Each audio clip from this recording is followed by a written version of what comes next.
Get just a couple dimensions to get an idea here. So we got roughly 98 width. What are you doing? What's up, big guy? You ready to build a cab? Wait, when you say a cab, you mean like a top piece? Yeah. Yeah, Heavy D wants a full cab on this thing. The shop's insanely busy right now, getting this M548 wrapped up. We got it running, got it dialed in. Now we got to build a custom roof for it and a bunch of other little cosmetic features to bring it back to its original glory. Maybe we do a little bit of a drip slope and then maybe end Fast and the Furious style. Oh, with a spoiler on the back. So we can go full Dark Knight with it. Well, I mean, it does go 50, so a spoiler makes A little sense. spoiler to transfer the weight to the ground. Get in there, Ryan. You want me in there? I want you in there. You're No, bigger I than know. me. You're short. That's why I want to have this whole thing. Because you're not going off of your height, right? I'm always the guinea pig when I'm trying to fit things for Heavy D, and then I just add 2 more inches. Thought is to go right off of the window. You know how you were talking about building it up in the back? If we just started that gradual build-up, give a little bit more headspace. So fairly simple. Fairly simple to you, but to me, I'm thinking it is a pretty complex little deal, but. Watch him. I will do my best. With the design on this cab, I wanted to add a little bit of flair to it, so we went with kind of a little bit of a spoiler look. I did end up going a little bit past where the radiator and intercooler are, but we're gonna do some fins there so that we have some airflow.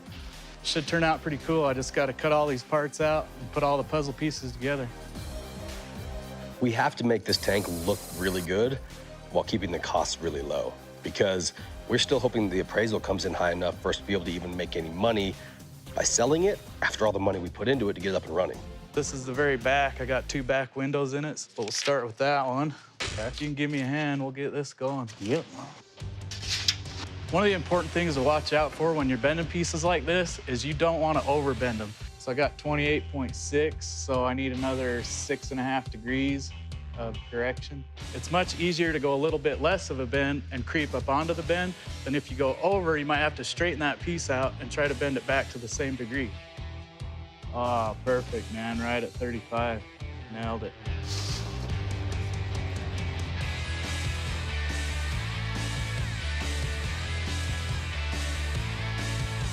Man, that actually turned out really good. I'm bending up these conical shaped cab corners for the back of the cab because I wanted to give this cab a little bit of contour and make it look real sleek when it's sitting on there. Let's punch all these louvers real quick. Well, louver is a type of vent that has a little overhang over it, so it gets plenty of airflow through it, but if you get rain on it, it blocks the rain and drips off, so rain doesn't actually get inside. Man, that thing works out great. That turned out perfect. That is pretty awesome. So that's sweet. Yeah, I love it. That's right, we just got to louver that one, and then we got a whole bunch more bends to go, so. All right. Our weeks-long cargo carrier project is finally coming to a close. Morgan finished building a pretty sweet cab for the cargo carrier. On top of that, we added a really sweet paint job. Buttoned up all the little details. Now it's time to showcase the capabilities of our fully restored and modified tank. We're out here at the Godfrey compound in Salt Lake City, and this is the perfect playground to test out the cargo carrier. All right, Mark, this is a big day for us. We know that you're the expert in anything military. Yep. And we have a personnel carrier that we've been working on.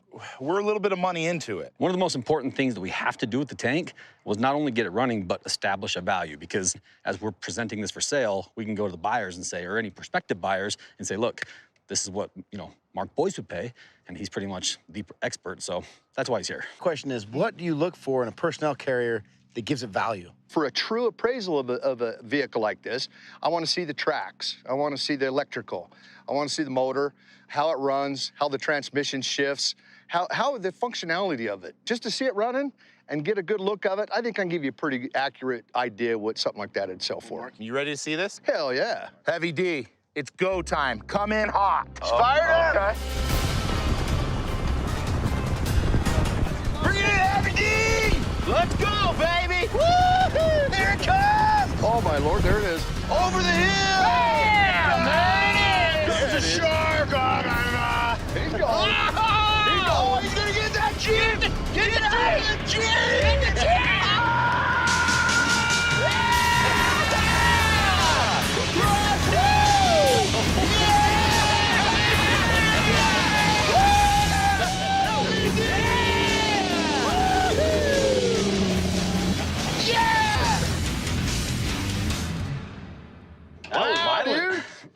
Hey, by George, you did it, buddy. man. That was awesome. We took this extremely rare vehicle and made it, like, really, truly one of a kind.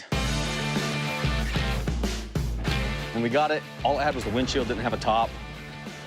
Sure. So we built one. It's all aluminum. Obviously, you can see we redid kind of the exhaust as it comes out to match the contour of the cab there. It looks good. We did just a quick paint job on it. We went through and basically did a full maintenance on everything to make sure all the old military hardware was functioning properly. So does it have the original engine transmission in So it? it has the original drivetrain concept. One of my biggest concerns with having Mark out here was he's a purist, meaning he likes military vehicles the way that they were. We did make some modifications to it, but simply just to make it run better. Modifying military vehicles drastically can really hurt their value. And so we towed that fine line of taking this thing too far and just not far enough. The entire engine, transmission, all that stuff is brand new. It's got the 6B53 plus the Allison. We put a big turbo on it to kind of help cool the intake air down. We also put a big oil cooler on it. Oh, you want some performance under, I mean, we built it to be able to go work. To get the true value of this thing, let's go take it for a spin. I'd like to see how it operates. No, so Go, you don't I have to want to be ride twice. in It it. goes for all of us.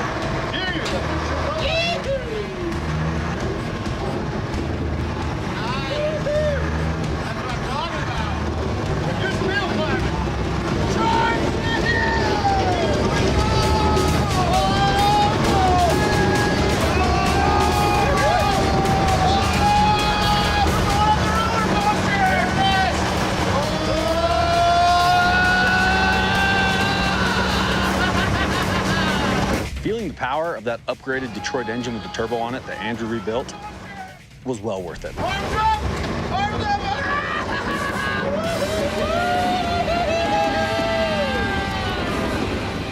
The tank, it's working really well. All the components.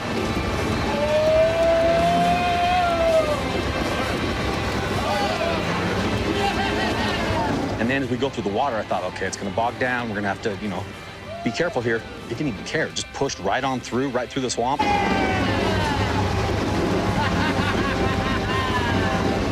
be able to take a 6B53, an old motor, and do the work that they did on it, made a huge difference, and I felt the difference. When I was driving in it, I could feel the difference in it.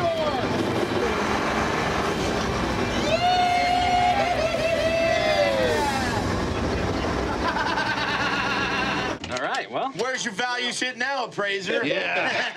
We ended up spending quite a bit more on this tank than I originally anticipated. I mean, I knew it was too good to be true when I bought it for 10 grand.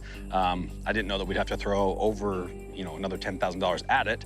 But I feel like the way it looks, the way it drives, as long as we can get an established value from the appraiser, we should be able to sell it high enough to be able to at least recover our money and make some profit on it. All right, Mark, now you've seen all the work we've done. You've seen that everything functions the way that it's supposed to, runs, drives good. What value do you put on this thing? It's a nice rig, man. It really is. It's a tough one. It's a tough one to call. I'm thinking probably in the neighborhood of, you know what? I could easily see you selling for 45 grand. I do. I really do. You Really? guys. 45? So I think it's a wonderful, wonderful piece of equipment. Again, I like to see old iron like that being used still. Right. And so for what you guys did, hell, I'm proud of you, man. Good for you guys. Sweet. 45 grand's easy for me. That feels good. Now that we've got Mark's $45,000 appraisal on this thing, this is fantastic because we'll be able to, not only get our money back out of it, but make a profit on it when we turn around and sell it. Yeah, right. You think we're gonna sell this thing? I didn't say when we were gonna sell it. Like, you don't expect me to sell this now. No. Yeah! Whoop